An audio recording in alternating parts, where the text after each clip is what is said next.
What's up, everybody, and welcome back to StarCast. This is the first official episode, so we'll be talking all about Star Wars on this podcast series. So buckle up, enjoy, and I'm here with Anthony. Hello, I am Anthony. And I'm pretty sure this has been said before, but now this is podcasting. Yes. So let's go ahead and talk about Star Wars. What's that? Today we're going to be talking about Star Wars Episode 9, The Rise of Skywalker. Specifically, all the leaks that have come out. Anthony has not been informed on all of the leaks, and I have been informed on, whoops, I just dropped a kyber crystal, on some of the leaks. So this is a informative and reaction video. I guess so. Yeah. To all the Star Wars Rise of Skywalker leaks. Mm-hmm. So, let's go ahead and... when I say leaks, I'm going to add this bumper. A lot of this is probably not true. Yeah. Some of it might be... so take everything with a grain of salt, but also there's the possibility of spoilers. We're going to be talking about things from the Knights of Ren to Palpatine, and then finally we're going to answer some of your questions at the end. So the Rise of Skywalker. As far as a lot of the leaks, these are coming from making Star Wars. Credit where credit is due, obviously. First off, I want to talk about the revelation that Rey is a Palpatine. And ultimately, at the end, it's called The Rise of Skywalker because she throws away that lineage and chooses to call herself a Skywalker. Well, that would be the best thing they could do with Rey's character. Instead of, providing absolutely no story to her character, like it seems Rian Johnson made it his goal to. Or it wasn't so much to throw away her story, but to tell a completely unexpected story, which was absolutely boring. And it's just so much more interesting if she was a Palpatine. I think that's the most interesting thing they could do with her lineage, to have light come from absolute darkness, Yeah, the relationship between the villain and then the hero would be really, really, really cool because it's like the light from the dark and the dark from the light. Yeah. And that whole relationship, it would explain why she's so powerful in the Force. And I love that. I don't like the explanation of like darkness rises and then the light to balance it out. Yeah. I do not like that explanation. I feel like it's a lazy way to explain the power of Rey. Yeah. But for this, I don't want to talk about all the out-of-universe stuff. I want to focus on in-universe stuff on this episode. We'll save our opinions and other stuff like that for a later one as far as out-of-universe stuff. But I think it's really interesting. I've said from day one that I wish that she was a Palpatine. Yeah. I think that she actually has some physical resemblance to Ian McDiarmid. So I think that would be really cool. And I would finally accept that as a reason for why she's so powerful. I think it would make a lot of sense. Yeah. And it would just be a good, inner conflict for Rey to have, where she learns of her past and now, she's going to not only know that, but she's probably going to be very tempted by Palpatine in this movie. And to provide that struggle would be really cool for her character. It would give her story the depth that it needs, because there hasn't been much of that lately. And I think that it's also good for the story of all these characters, where it's like, you're not defined by your lineage or your past or anything like that. You're only defined by your own actions and who you choose to be. So for Rey to overcome this, I think will be the best for this movie. It'll make it probably feel a lot like a Star Wars movie, because that's a huge theme in Star Wars when it comes to Darth Vader, being redeemed and stuff. That's, a moment that people have talked about for the past 40 years, So it'll be important for this movie. It needs to have a heart to it, and that's a good way to get to it, Yeah, absolutely. And I think that they could pull it off in this this one. It doesn't have to be like a reveal that's super set up before. Yeah. As far as why Kylo Ren would lie to Rey, I don't think Kylo knows who Rey is, but I think that revelation is coming. It'd be really, really, really cool if they dropped Rey off on Jakku as a means to protect her. Yeah. This is a theory that was circling and that I made a video on years ago. The one where Kylo Ren is the one that drops off Rey? No, I don't think I ever proposed that. I was going to say somebody else. Her parents left her on Jakku. Yeah. Because they believed that her life as a junker, her existence as a junker would be more beneficial and safer for her than to be hunted down by like the Alliance, the Rebel Alliance, and eventually probably murdered because of the role that Palpatine played and her just lineage. Yeah.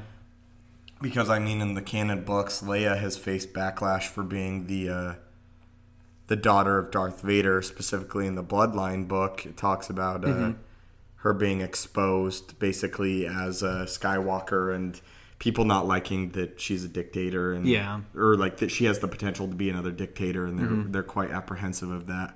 That's one of my favorite storylines in the canon books so far. Yeah. But I like this idea a whole lot. And I love the overarching idea that the Skywalkers and the Palpatines have been battling over 3 trilogies. I really love that. Yeah. So, and I think like it would really tie everything together.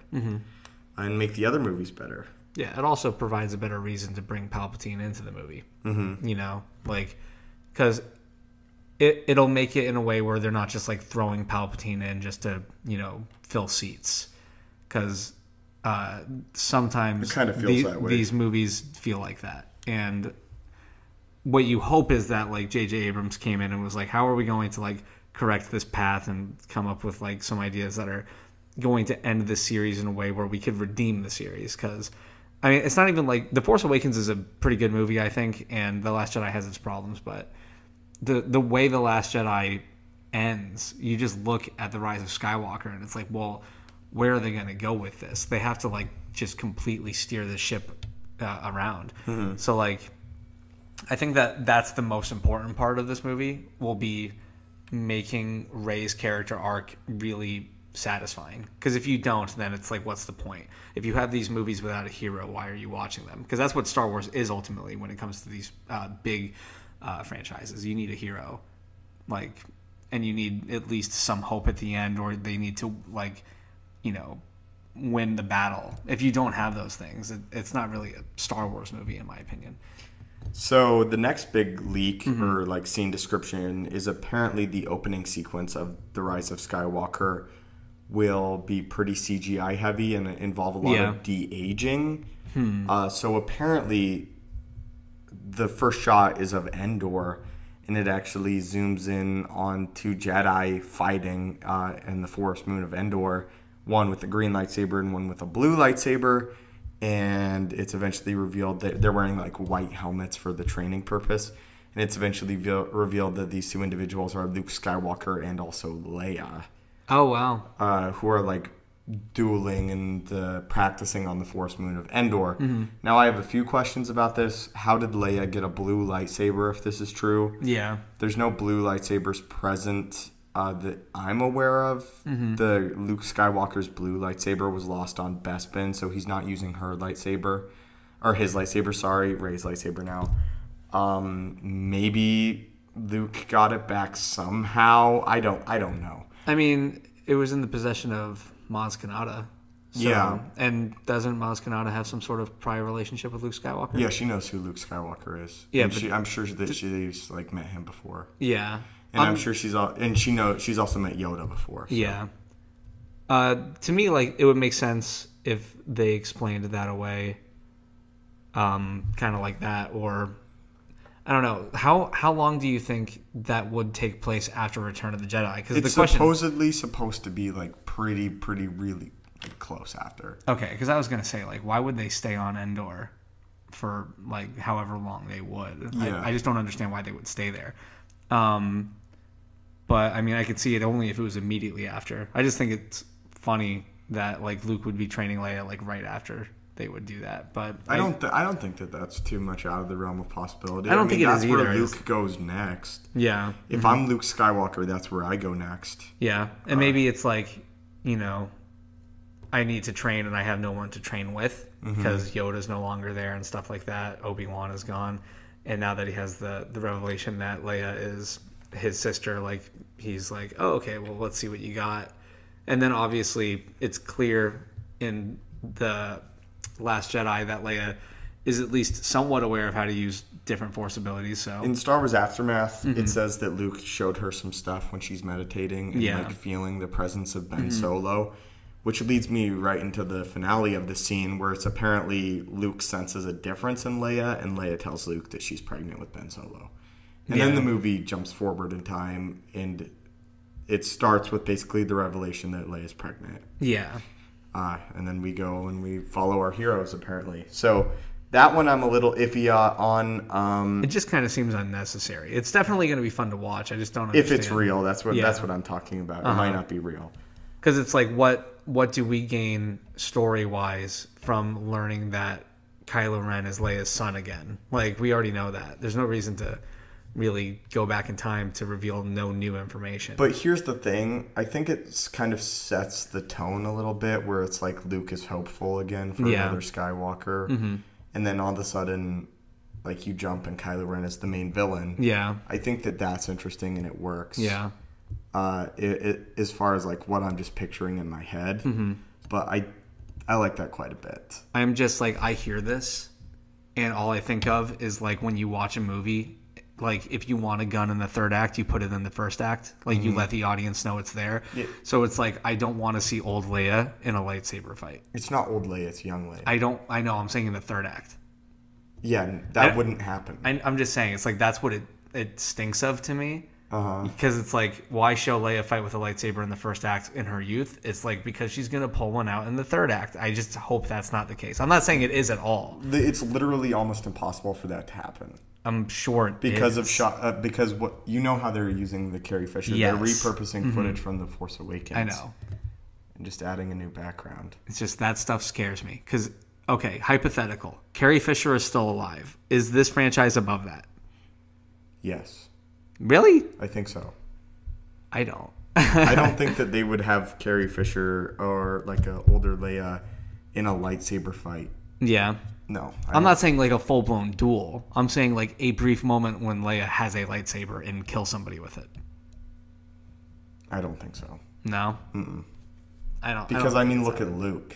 They showed a lot of... say what you will, but they showed a lot of restraint with the character of Luke. Yeah, I'm just saying generally they don't show a lot of restraint with a lot of characters. Like, they tend to do really weird fan servicey things, or they make, like... I don't know. Some of the characters they've made are really weird. Like what is it, the K2SO robot? Well, no, wait, which one is L3? That's the robot I'm thinking of. Okay. It's like, if Star Wars isn't above L3, I don't think that they're above lightsaber wielding Leia for 1 second. Right, but obviously L3 is different because that's a new character, number one, and also it's almost like a making fun of like... Yeah. Almost feminism a little bit. Yeah. It's almost making fun of it. But I don't know. Part of me is like, is it? Or it's hard to tell, but I think it is. Yeah. I just have a hard time believing that the people behind these movies are the ones to poke fun at themselves. I could definitely see Ron Howard doing that. Yeah. Or even Phil Lord and Chris Miller if that's a hangover from their script. Yeah. But that's Solo. Yeah, I know. No, I don't think Leia would ever wield a lightsaber in The Rise of Skywalker. Yeah. Even if she was alive. But, unfortunately she's not alive and it's not going to happen. So we don't have to worry about it. Okay. I see it as like an establishment of Ben Solo and like he's gone to the dark side and this is so sad, which I kind of view that a little bit as, at the time, I think George Lucas would have done something where it's like Obi-Wan Kenobi and Anakin Skywalker having a good time together, and then he falls to the dark side, which, he did do something. Yeah. He made 3 movies out of it.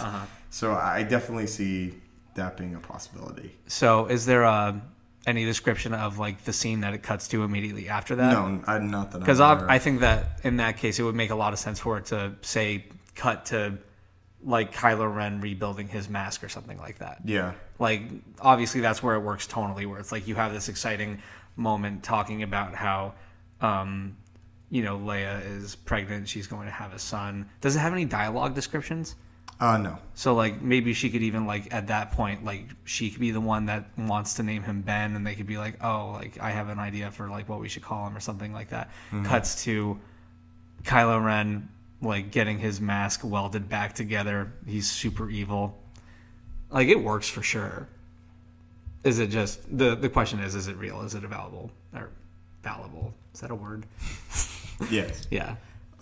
So that's one of them. And then the other thing is and this one I think is honestly really likely, Kylo Ren will seek out some type of ancient creature, potentially maybe on Dagobah, that will point him to the direction that he's supposed to go. Yeah. And apparently, according to this creature will give him a relic that once belonged to Darth Vader that will point him in the direction of Palpatine. Yeah. So it's that Kylo Ren will be searching for the source of Snoke's power, and that source of Snoke's power will eventually lead him to the location of Palpatine. Which I think that out of everything, quite honestly, this is the most likely. Yeah. Besides maybe the whole Rey Palpatine thing, but just because we've been hearing so many rumors of Kylo Ren visiting this creature. It's like almost a worm, I think, called the Oracle. Yeah. And also in the recent Snoke comic book, they actually went to Dagobah recently, and Kylo Ren walked through the dark side cave. Oh, cool. So, and saw visions of Luke Skywalker. He actually destroys the cave at the end. That doesn't surprise me. I like that a lot, actually. Kylo Ren is definitely the type that would do that. But anyway, so he visits this Oracle individual, and she has some type of artifact that once belonged to Darth Vader, and that artifact leads Kylo Ren to Palpatine. Yeah, but so what you're saying, though, is like Kylo Ren isn't specifically seeking out Palpatine. No. Kylo Ren doesn't even know that he's around. He's looking for power that he thinks is where Snoke got his power. Right. That's interesting. Yeah. And I like that quite a bit. Do you know what do you have any speculation on what the relic of Darth Vader would be? I remember they did have some type of information on what it was. And this is, again, coming from Making Star Wars. I'm just looking that up right now. Yeah. Very briefly. But I like the idea of another Oracle Force wielder, because we kind of got that in Star Wars Rebels with the Bendu. Yeah. And it's something that we haven't really seen in the movies before, but the Bendu is almost like an entity, which I think is really cool. I think it'd be really cool if Palpatine has sort of transcended this plane and become more of a Force entity than anything else. Yeah. But let me see this. All right. But I think it's really cool that that Kylo Ren would seek out the source of Snoke's power, which makes a lot of sense. Yeah. All right. It says there is a rumor that Kylo Ren discovers Palpatine while investigating the unknown regions for the sources of Snoke's power. And I remember there was something where he's actually gifted an artifact that maybe like a locator of some type. It's to find Palpatine that Darth Vader would have, which I think is pretty cool. As far as other information, I'm trying to go through it briefly, but I'm not really finding anything about any other new scene descriptions that really have any validity at all. Yeah. So what are your thoughts on like this whole Oracle scene? It sounds pretty cool. I think that Kylo Ren has been the most interesting part of this whole new trilogy, and I think that to bring him down to like the purest depths of evil that he could find will be super interesting for his character, because those will be the defining moments for him when it's like, is he truly going to live up to everything like that Snoke or the Sith or Palpatine wanted him to be, or will he at least have a change of heart? Not necessarily being redeemed, but like, will he have a change of heart? And all the history between him and Vader and now Palpatine, I think is super cool. I think that's probably most people's favorite part of Kylo Ren, or at least was for the longest time when this franchise first started, is it's like he's just like completely enamored by Darth Vader, and he wants to live up to him even though he just really can't seem to. So I think that these parts are definitely the most interesting parts of the story, and it'll be cool to see Dagobah again. If that does happen. If that happens, yeah, it'll be cool to see again, and I'm all down for a Star Wars Oracle worm. Yeah, that sounds fun to me. Mm-hmm. Well, I'm not really able to find on what exactly the artifact is. It's some type of locator. Mm-hmm. So those are pretty much all the scenes, guys. Now we're just going to answer a few questions. You got questions? Yeah. I asked on Twitter, @StupendousWave, if you guys would like to be featured on another podcast, and your name. and we're going to just answer a few questions and a few theories. I'm going to start with the ones pertaining to the Rise of Skywalker first. Cool. One of them says, what do you think about and this is from Hector Cassis, and he says, what do you think about the theory that says Rey is actually Darth Sidious's granddaughter, which we already touched upon, but thank you for asking. This one from Robert James says, do you think Anakin Skywalker may make a surprise return in The Rise of Skywalker? I would love that. I say I would hope so as well. As far as how that would happen, it makes sense coming from the ethereal nature of Star Wars. Yeah. And Darth Sidious being here. As far as like exactly what would go on, I have no idea. Yeah, it's kind of way too difficult to speculate on exactly how they would introduce that character back into the fold, but I'm sure this movie is going to deal quite a bit with Force ghosts and Force entities like Palpatine, so why not throw Anakin into the mix? This one from George A., which I think is interesting. He says, do you think it's possible, given The Rise of Skywalker is not out yet, to introduce Mara Jade into the last movie? I'm going to say there are rumors about Mara Jade and Mara Jade having a Disney Plus series. That feels really, really, really forced to me if she's in The Rise of Skywalker. But you know what? I would love a Disney Plus series about a Mara Jade character. Yeah, absolutely. I just think it's like, what's the point of throwing that story into this story? There's no point. Yeah, absolutely not. It's too late. So, like, that being said, though, like you said, in the world of all these Disney Plus series that we could get, especially looking now, seeing exactly like how much content Marvel is putting out, Star Wars could easily put out a ton of content just like that. So why not Mara Jade? That's a story that most people don't know. I think that would be really, really, really cool. And like maybe you could just hint at the eventual connection between her and Luke Skywalker. You don't actually have to show it. Yeah. But the idea of an Inquisitor defector would be really cool, I think. Or even like a proto-apprentice of Darth Vader or Palpatine. Yeah.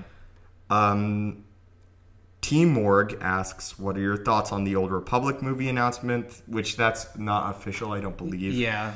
And which Old Republic characters are you most excited to see on the big screen?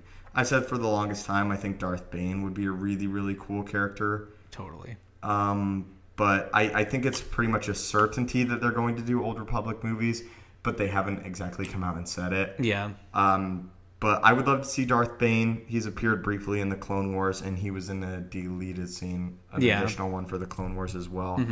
But that's a story I would like to see. For sure. But I don't think it's likely to show up in a movie, honestly. Yeah. I think they're going to go all original routes for the Old Republic characters.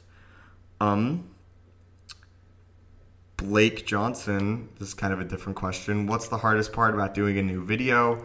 Do you ever struggle to make it as interesting as you want? Absolutely. There's always information that I learn after I post a video that I would have liked to included, but I didn't get the opportunity to.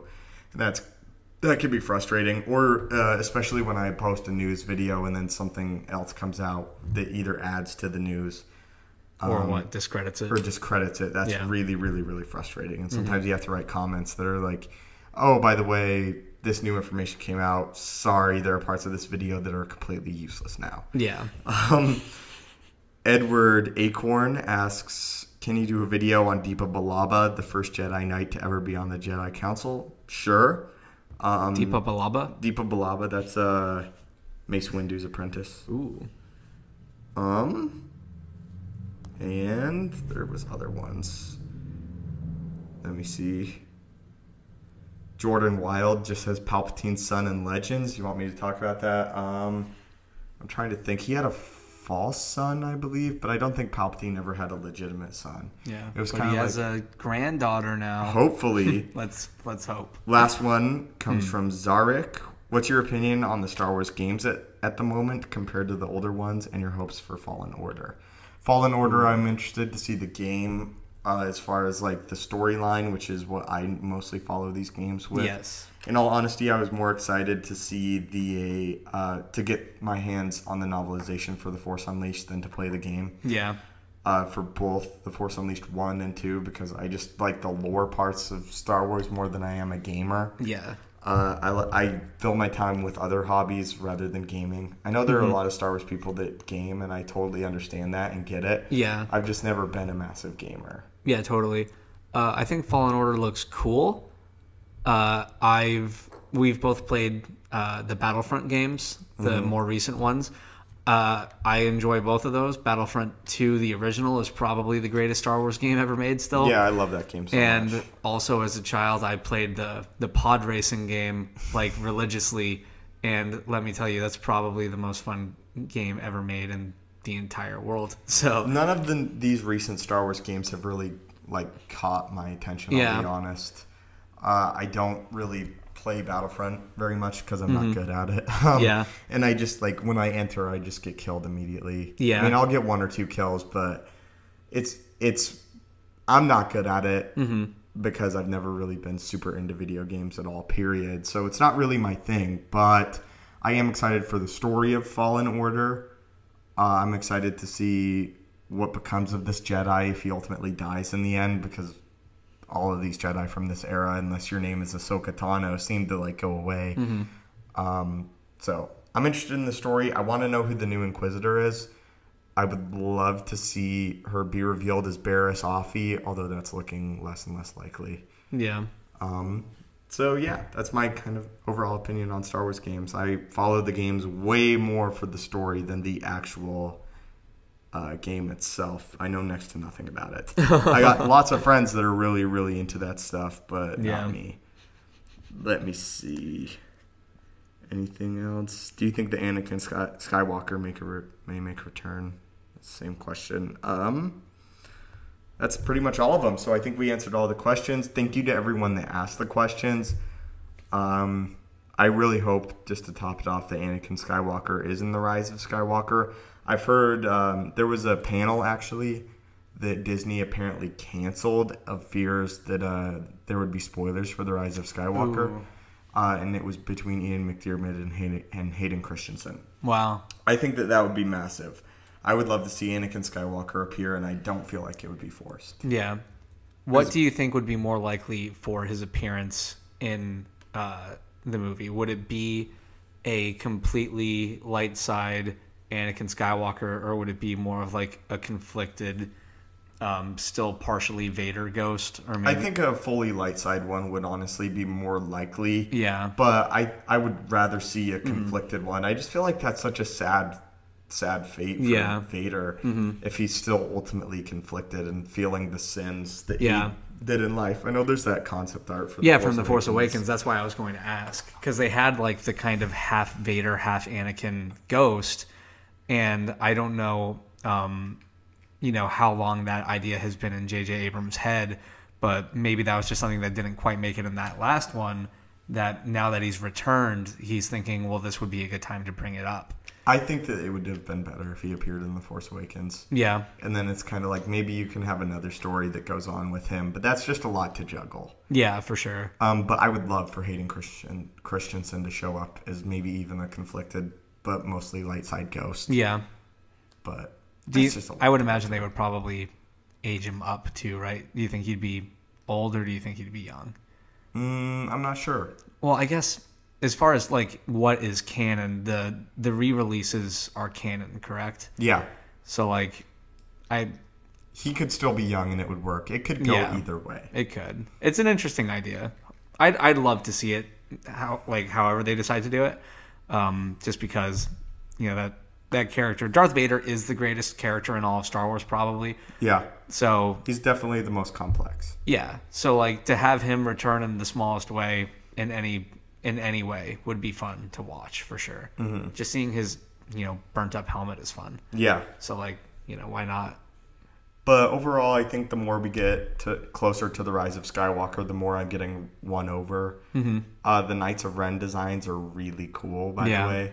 I don't know if you've been keeping up, but they released some new promo images of them. Yeah, I saw them. They look really, really, really cool. Yeah.